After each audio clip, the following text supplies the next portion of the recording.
రాష్ట్ర హోంమంత్రి గారు, మన పాయకరావుపేట పాపమ్మ గారు, అనిత గారు, ఆవిడ ఒక ట్రాక్ రికార్డ్ని చూసుకోవాలి. ఒక్కసారి వెనక్కి తిరిగి వెళ్ళి మేము అధికారంలో ఉన్నప్పుడు మీరు ఎలా మాట్లాడారు మా నాయకులను ఉద్దేశించి అన్న విషయం ఒక్కసారి గుర్తు తెచ్చుకోవాలి. అంత హీనంగా, అంత దారుణంగా అయితే ఎవ్వరు మాట్లాడట్లేదు మా పార్టీ నుంచి.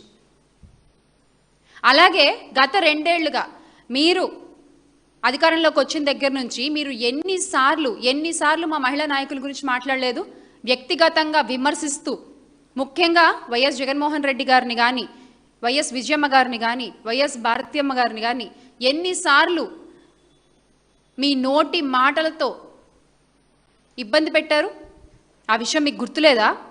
మీకు గుర్తు లేకపోయినా అనిత గారు, మాకు గుర్తుంది. ఒక్కసారి చూద్దామా? మీరు మాట్లాడిన అందమైన రాజభాష అని మీరు అనుకుంటున్నారే, ఆ భాషను ఒకసారి విందామా మనం? విజయలక్ష్మి గారిని ఏమని పిలుస్తారమ్మా? అందరూను విజయమ్మ. భారతిరెడ్డి గారిని భారతమ్మ. విజయమ్మ గారిని విజయమ్మ అని పిలుస్తారు, భారతిరెడ్డి గారిని భారతమ్మ పిలుస్తారు. మరి వీళ్ళ అమ్మ అని పిలిచిన, భారతమ్మ అని పిలిచిన వాళ్ళకి వీళ్ళ నాన్నలకి ఏమవుతాడో ఒక్కసారి మనం కూడా ఆలోచన చేసుకోవాలి. అంటే నేను ఒక మాట అన్నా, తనకంటుకున్న బురదని 10 మందికి అంటించాలని కొన్ని జంతువులు ప్రయత్నం చేస్తూ ఉంటాయి. అలాగే యాస్టీస్ జగన్మోహన్ రెడ్డి గారు కూడా అదే పని చేస్తున్నారు.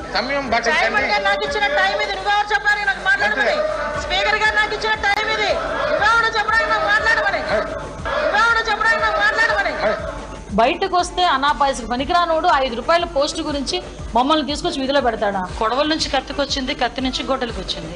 ఇప్పుడు గొడ్డలి పట్టి కాక ఇంకేమంటాం?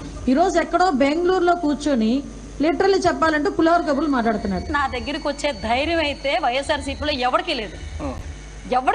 ఈ రోజే మా వాళ్ళు అన్నారు, ఈ లండన్ మందులు మానేసి మెడికల్ కాలేజీల గురించి మాట్లాడుతున్నాడండి అని. అంటే అతనే మీ అందరికీ తెలుసు, పులివెందుల ఎమ్మెల్యే గారు జగన్మోహన్ రెడ్డి గారు. ఇప్పుడు డిక్లరేషన్ మీద సంతకం పెట్టబోయా అంటే పారిపోయి ఇంట్లో కూర్చున్నావు. ఈరోజు దేశద్రోహం, దేశ బహిష్కరణ కింద నిన్ను బయటకు పంపించేయాలి. ఈ మహానుభావుడు గొడ్డలి పార్టీ నాయకుడు ఆ రోజు ప్రమాణ స్వీకారం చేసిన తర్వాత అతను చేసిన మొట్టమొదటి పని ఏందిరా అంటే ప్రజా వేదికని కూల్చడం. ఎంత సైకో కాకపోతే అదే ప్రజావేదికలో కూర్చుంటాడంట, అదే ప్రజావేదికలో ఐఏఎస్ ఆఫీసర్లతో మీటింగ్ పెడతాడంట, బయటకు వచ్చి దీన్ని కూల్చేయండి అని చెప్పాడంటే ఆ రోజు నుంచి సైకో పరిపాలన కొనసాగింది అని చెప్పడానికి అది మొట్టమొదటి ఉదాహరణగా మనం భావించవచ్చు. ఇదా భాష మాట్లాడాల్సింది? ఒక మహిళగా, ఒక రాష్ట్ర హోంమంత్రిగా, ఒక బాధ్యతాయుతమైన పదవిలో మీరున్నప్పుడు మీ నోటిలోంచి వచ్చే ఒక్కొక్క మాట ఎంత హుందాగా ఉండాలి, ఎంత రాజసంగా ఉండాలి. అది రాజసం అనేది మనలో ఉండాలి ఫస్ట్, ఆ తర్వాత అది మన మాటల్లో కనిపిస్తుంది.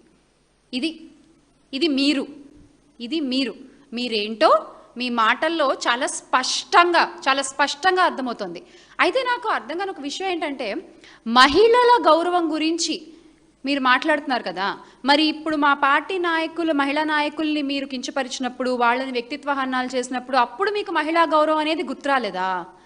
అప్పుడు టీడీపీ మహిళా కమిషన్లన్నీ ఎక్కడికి వెళ్ళిపోతాయి? నిద్రపోతాయా?